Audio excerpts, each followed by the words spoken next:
자, 11번 문항은 문제 따라서 그대로 작성해 보면 될 것 같아. 다항식을 다항식 A로 나누었을 때 몫은 2x 플러스 1이고 나머지는 x 플러스 2다.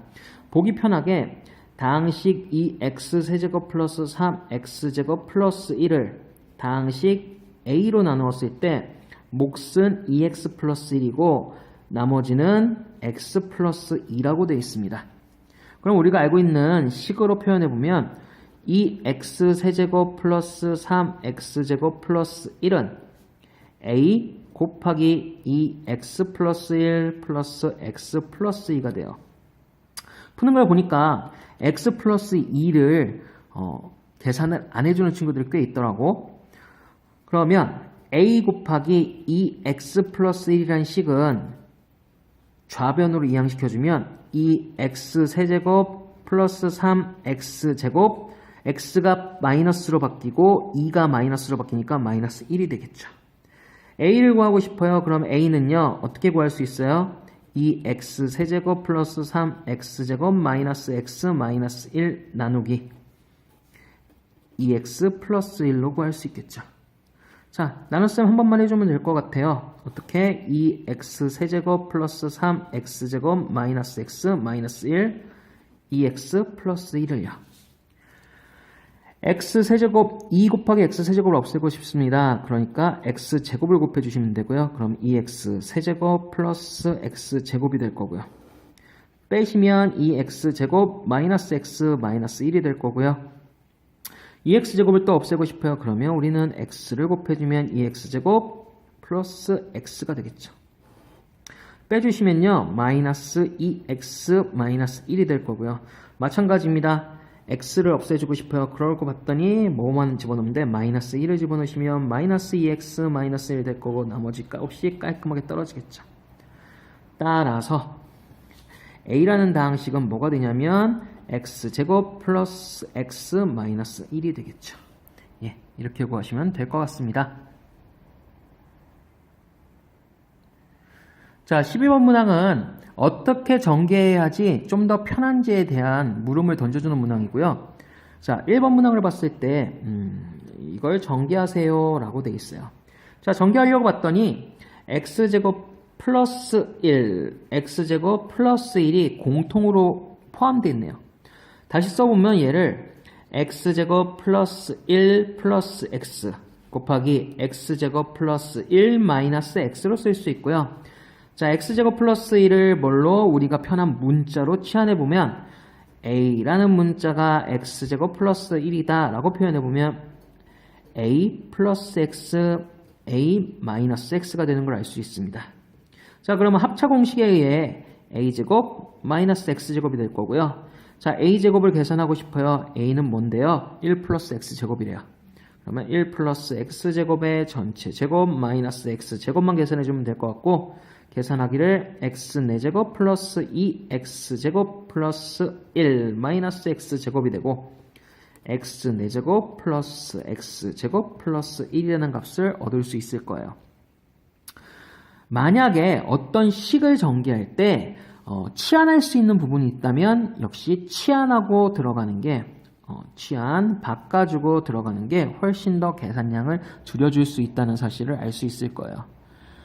나중에 좀 더 복잡하거나 어려운 식을 풀 때 만약에 치환할 수 있는 게 있다면 치환하신다면 좀 더 편하게 풀 수 있을 거라고 생각을 합니다. 자, 두 번째 문제로 바로 넘어가 보면 이번에는 식이 치환할 수 있는 부분이 없어 보여요. 치환할 수 부분이 없다면 우리가 만들 수 있다면 만들면 좋겠죠. 자, 1차식 4개가 곱해져 있으니 우리는 2개 곱해서 전개할 수 있음을 알 수 있습니다. 그럼 2개 곱할 때 될 수 있으면 우리가 익숙한 식으로 고쳐보는 게 어떨까라는 생각을 할 수 있고 아마 이 단원을 배우고 나면 좀 더 익숙하게 고칠 수 있을 텐데 중학교 때 배웠던 곱셈 공식을 생각해보면 뒤에 있는 이 숫자의 합이 의미하는 게 가운데 x의 개수라는 사실을 알 수 있을 거예요. 즉 다시 말하면 x-1 곱하기 x 플러스 5를 계산하고 x 플러스 1 곱하기 x 플러스 3을 계산했을 때 요것과 요것을 따로따로 전개해보면 어떤 공통된 부분이 나온다는 사실을 알 수 있어요. 자, 계산해보자. 계산해보면 얘를 계산하시면 x제곱 플러스 4x 마이너스 5가 될 거고요. 얘를 계산해보면 x제곱 플러스 4x 플러스 3이라는 사실을 알 수 있어요. 즉 공통된 부분이 x제곱 플러스 4x라는 사실을 알 수 있으니까 역시 마찬가지로 치환해 보겠습니다. x제곱 플러스 4x라고요. 자, a라는 놈을 x제곱 플러스 4x라고 치환했을 때 a 마이너스 5, a 플러스 3이라고 계산할 수 있고 얘를 또 전개해보면 a제곱 마이너스 2a 마이너스 15로 계산할 수 있고 얘를 그대로 대입해서 계산하시면 되겠죠. x제곱 플러스 4x 제곱 마이너스 2배 x제곱 플러스 4x 마이너스 15 계산하기를 얘는 x 4제곱 플러스 8x 세제곱 플러스 16x 제곱이 될 거고요. 마이너스 2x 제곱 마이너스 8x 마이너스 15 x 4제곱 플러스 8x 세제곱 플러스 14x제곱 마이너스 8x 마이너스 15로 계산할 수 있을 것 같습니다. 그죠? 계산량이 좀 있긴 한데 치환할 거리가 안 보이면 치환할 거리를 찾아서 치환하는 방법도 한 가지 방법이 될 수 있음을 알려주는 문제인 것 같습니다. 그죠? 자, 13번 문제에 앞서서 예전에 배웠던 기억을 되살려보면 직사각형에서의 대각선의 길이는 피타고라스 아저씨가 말했다시피 대각선의 길이는 각 변의 길이의 제곱의 합과 같다. 엄밀히 말하면 대각선의 길이의 제곱이죠. 대각선의 길이를 L이라고 하면 L제곱은 A제곱 플러스 B제곱과 같습니다. 라고 표현할 수 있죠. 자, 이번에는 확장시켜서 직육면체에서 그 사실을 상기시켜보면 직육면체에서의 대각선의 길이는 다음과 같이 이러면 이 삼각형이 직각삼각형이 되고 우리는 이 길이의 제곱 플러스 이 길이의 제곱이 이 대각선의 길이의 제곱이라는 사실을 알 수 있습니다. 자, 이 길이는요 얼마냐면 C가 될 거고요. 그럼 이 길이는요 방금 전에 여기서 구한 L이 될 겁니다. 따라서 구하고자 하는 이 대각선의 길이는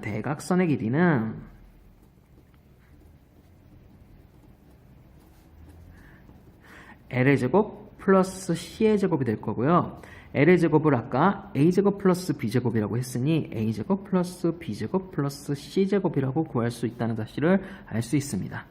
자, 요것을 13번 문항에 그대로 적용시켜 봤을 때 세모설의 길이가 ABC인 직육면체의 건널비가 94이고 모든 길이의 합이 48일 때 직육면체의 대각선의 길이를 구하여라. 자, 구하고자 하는 건 뭐가 되냐면 직육면체의 대각선의 길이. 직육면체의 대각선의 길이는 아까 봤다시피 각 모서리의 길이의 제곱 더하기 제곱 더하기 제곱이 되겠죠. 거기에 뭘 씌우자? 루트를 씌운 값이 될 겁니다. 즉 우리는 A제곱 플러스 B제곱 플러스 C제곱 값을 구하면 되는데 주어진 건 건널비, 모서리의 길이의 합이 주어졌어요. 자, 건널비를 먼저 계산해보면 주어진 것이라 쓰고 건널비는 자, 앞면은 A 곱하기 C가 될 거고요. 뒷면 역시 A 곱하기 C가 될 거니까 2배의 AC. 옆면 BC고 옆면 역시 BC가 되니까 2배의 BC. 그리고 윗면 AB가 될 거고 아랫면 AB가 돼서 2배의 AB가 될 겁니다. 얘가 얼마냐면 94래요. 또 모서리의 길이의 합이 48이래. 모서리는 총 몇 개 있냐면 하나, 둘, 셋, 넷, 다, 여, 일곱, 여덟, 아홉, 열, 열하나, 열둘. 총 12개. 12개인데 A가 몇 개냐면 하나, 둘, 셋, 넷. B가 하나, 둘, 셋, 넷. C가 하나, 둘, 셋, 넷. 각각의 모서리가 4개씩 있다는 사실을 알 수 있어요. 그게 48. 즉 A 플러스 B 플러스 C 값이 뭐가 되냐면 12가 된다는 사실을 알 수 있습니다. 자, 다시 보면 A 플러스 B 플러스 C가 12이고 2배의 AB 플러스 2배의 BC 플러스 2배의 CA 값이 94일 때 뭘 구하자? A제곱 플러스 B제곱 플러스 C제곱 값을 구하자. 아까 앞에 있던 문제랑 똑같죠. 9번의 1번 문제랑 똑같은 걸 알 수 있습니다. 즉 A제곱 플러스 B제곱 플러스 C제곱은요. 전체 A 플러스 B 플러스 C의 전체 제곱 마이너스 2배의 A 플러스 B AB 플러스 BC 플러스 CA가 될 거고요. 계산하기를 얘는 12의 제곱이고요. 마이너스 2AB 플러스 BC 플러스 CA 값이 94라고 했으니 얘는 144 마이너스 94 즉 50이란 사실을 알 수 있어요. 자, A제곱 플러스 B제곱 플러스 C가 50이라는 사실을 알았으니까 구하고자 하는 거기에 루트 씌운 건 루트 50이 될 거고요. 얘는 5 루트 2라고 간단히 정리가 가능하겠죠. 도형을 이용한 식인데 여러분이 이 도형을 가지고 이렇게 표현해 보는 연습을 하셔야 나중에 계산할 때 어려움을 겪지 않을 것 같습니다. 자, 14번 문항은 이제 드디어 마지막 문항인데 다양한 풀이법이 있지만 우리가 배운 나눗셈을 활용한 풀이가 가장 간단할 거라고 생각합니다.